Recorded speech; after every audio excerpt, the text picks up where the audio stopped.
तो दोस्तों यहाँ पे एक्सिस बैंक के क्वार्टरली नंबर्स आ चुके हैं, तो उसी के बारे में हम इस वीडियो में बात करेंगे और जानेंगे कि अब आपको एक्सिस बैंक के अंदर इन्वेस्टमेंट करना चाहिए या नहीं। तो चलिए शुरू करते हैं।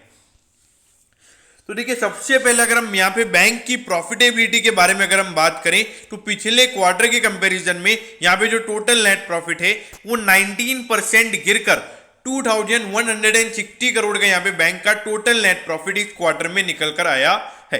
अब यहाँ पे क्वार्टरली बेसिस पे नेट प्रॉफिट क्यों गिरा है? क्योंकि जो बैंक की जो प्रोविजनिंग है वो यहाँ पे 7% क्वार्टरली बेसिस पर बढ़कर 3532 करोड़ की यहाँ पे बैंक की प्रोविजनिंग बढ़ी है। तो देखिए, अराउंड 300 करोड़ का प्रोविजन यहाँ पे बैंक का बढ़ा है और प्रॉफिटेबिलिटी भी वहां पे बैंक की उतनी ही कम हुई है।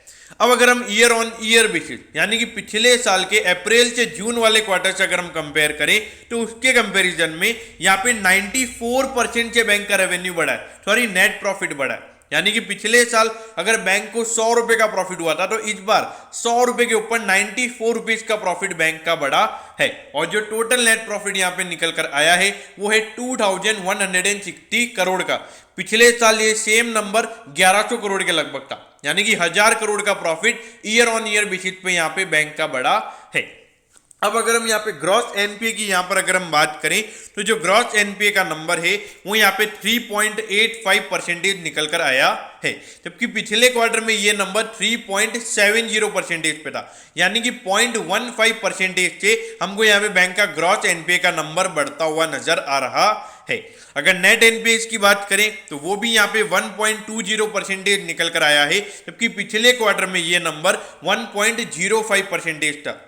यानी कि नेट एनपीए भी बैंक के यहाँ पे 0.15% से बढ़े हैं और नेट एनपीए भी यहाँ पे बैंक के 0.15% से हमको बढ़ते हुए नजर आए हैं।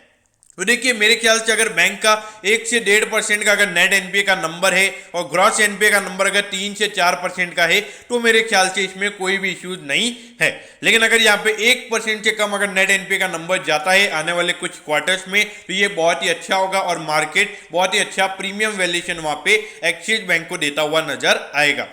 ऑल्दो यहाँ पे जो रिजल्ट आए हैं, जो कोविड की सेकंड वेव थी, तो उसके बावजूद मेरे ख्याल से ये नंबर काफी अच्छे हैं।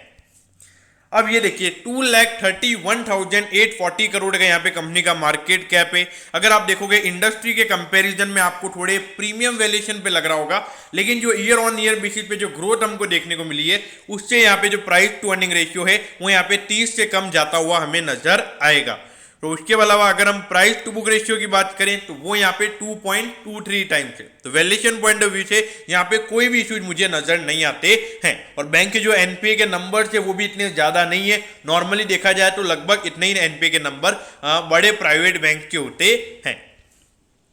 अब लगातार अगर हम देखें तो लगातार यहाँ पे अच्छी ग्रोथ हमको यहाँ पे एक्सिस बैंक को देखने को मिल रही है। और जो पहले कॉर्पोरेट लोन के ऊपर एक्सिस बैंक रिलाय करता था वो भी अब यहाँ पे इनका भी मेन फोकस हमें रिटेल लोन के ऊपर होता हुआ नजर आ रहा है। और इसीलिए यहाँ पर अगर आप देखोगे पिछले साल जिस तरीके से यहाँ पे प्रॉफिटेबिलिटी बढ़ी है, देखिए किसी भी बैंक की प्रॉफिटेबिलिटी तभी बढ़ती है तब वो प्रोविजनिंग कम करते हैं, और कोई भी बैंक अपनी प्रोविजनिंग तभी कम करता है तब उसके डिफॉल्ट यानी कि जो एनपीए के नंबर्स होते हैं वो लेस होते हैं, तभी वो कम प्रोविजनिंग करते हैं। और वहां पे उनका मेन फोकस आता है ग्रोथ के ऊपर, ना कि सर्वाइवल पे।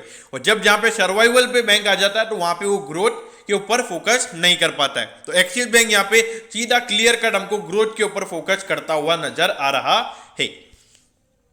अब ये देखिए, 756 पे यहाँ पे एक्सिस बैंक का स्टॉक अभी ट्रेड हो रहा है और 827 का इसका ऑल टाइम हाई है। तो मतलब अराउंड अगर हम देखेंगे अराउंड 10% के लगभग ये आपको अपने ऑल टाइम हाई से अभी डिस्काउंट पे मिल रहा है। और वैल्यूएशन पॉइंट ऑफ व्यू से भी मुझे यहाँ पे कोई भी इश्यूज एक्सिस बैंक के अंदर नजर नहीं आते हैं। तो अगर आप लॉन्ग टर्म के लिए एक्सिस बैंक में इन्वेस्टेड हैं, इन्वेस्टेड रहिए। और जो लोग इन्वेस्ट करना चाहते हैं तो देखिए, प्राइवेट सेक्टर बैंक है और उसके अलावा आने वाले टाइम पे जो प्राइवेट सेक्टर बैंक में जो ग्रोथ नजर आ रही है तो मेरे ख्याल से एक्सिस बैंक में भी अच्छी ग्रोथ मुझे लगता है कि 10 से 15% की ग्रोथ आने वाले टाइम पे लगातार एक्सिस बैंक हमें दिखाता हुआ नजर आएगा। लॉन्ग टर्म इन्वेस्टर्स के लिए कोई भी इश्यूज यहाँ पे नजर नहीं आते हैं। अब बात करते हैं शॉर्ट टर्म व्यू। देखिए, जिस तरीके से यहाँ पे कंपनी के रिजल्ट आए हैं, थोड़ा आज आईसीआईसीआई बैंक में भी थोड़ा एक्सपेक्टेड था कि थोड़ा ऊपर जाएगा, लेकिन थोड़ा प्रॉफिट बुकिंग देखने को मिला था।